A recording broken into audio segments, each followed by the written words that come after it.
안녕하세요. 피부과 전문의 권인혁입니다. 안녕하세요. 피부과 전문의 박재범입니다.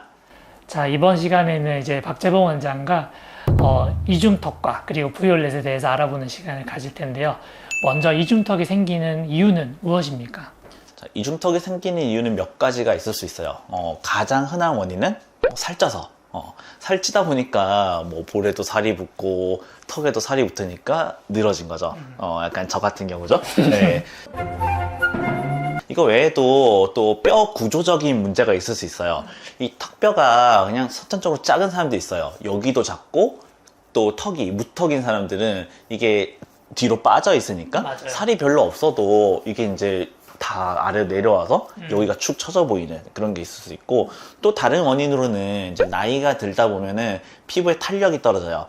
지방에 또 탄력이 떨어지면서 여기 붙어 있어야 될 살이 쭉 내려오면서 이쪽에 몰리는 이런 여러 가지 원인 때문에 이중턱은 발생할 수 있습니다. 크게 세 가지 원인에 대해서 이제 말씀해 주셨고, 이중턱에 많이 쓰는 이제 부위올렛에 대해서 좀 여쭤볼 건데요.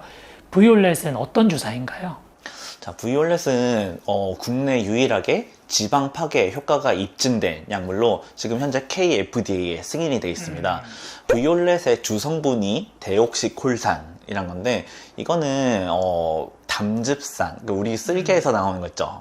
그거랑 거기서 추출한 물질이랑 같은 거예요. 그거를 이제 완전 합성해서 만든 건데, 지방을 분해하는, 파괴하는 효과가 있어서 지방 이런 이중턱, 지방 분해, 파괴 이런 효과를 내는데 사용하고 있습니다.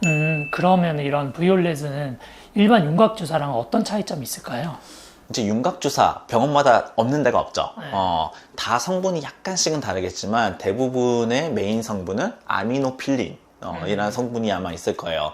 아미노필린이란 거는 지방 분해를 촉진, 지방을 파괴한다기보다는 지방 분해를 더 빠르게 도와준다, 이런 건데, 아무래도 이제 직접 파괴는 아니다 보니까 효과가 좀 약해요.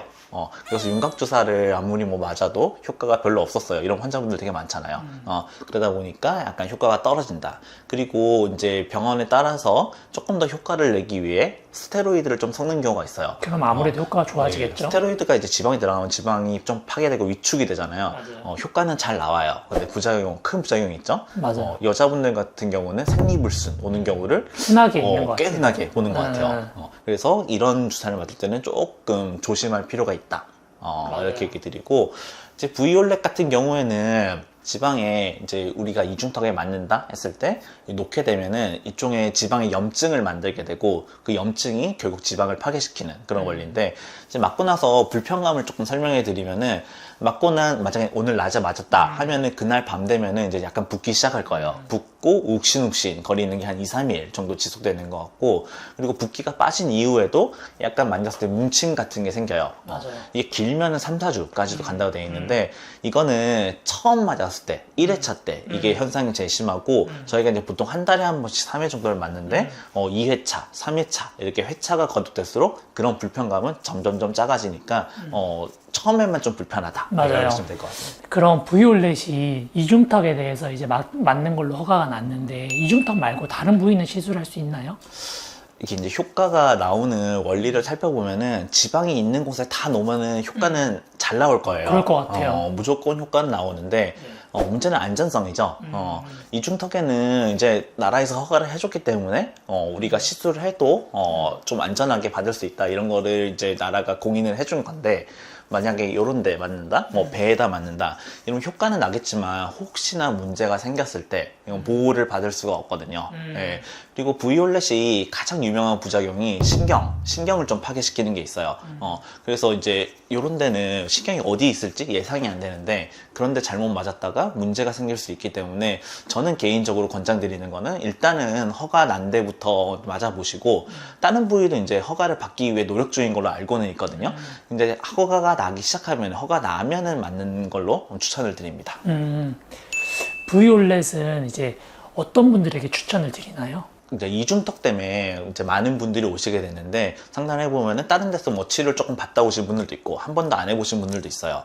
그리고 다른 데서 아무것도 안 해보셨더라도 딱 봤는데 너무 많다. 맞아요. 이거는 리프팅 레이저만으로는 한계가 있겠다.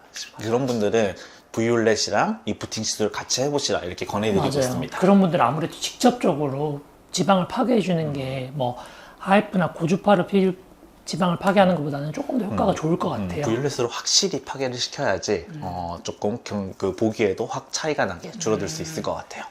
부위올렛과 어울리는 시술이 있을까요? 아무래도 이제 리프팅 레이저들이죠. 저는 울세라나 인모드 이렇게 두 가지를 추천을 드리는데, 만약에 울세라랑 같이 시술을 받는다 하면은 처음에는 울세라, 부위올렛 두 가지를 한꺼번에 같이 하고, 그리고 한 달 뒤부터 그냥 부위올렛만 한 2, 3회 정도 반복하는 걸 권해드리고 있고요.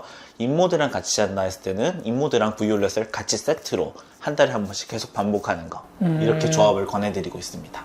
아무래도 이제 울세라나 인모드 같은 경우에도 지방 파괴를 하고 타이트닝 붙여 이제 윤곽을 개선시켜주는 리프팅 장비다 보니까 부위올렛이랑 궁합이 잘 맞겠네요. 네. 지금까지 이제 박 원장님과 이중턱 분해, 지방 분해 주사, 그리고 특히 부위올렛에 대해서 알아봤습니다. 지금까지 피부과 전문의 권인혁, 박재범이었습니다. 감사합니다.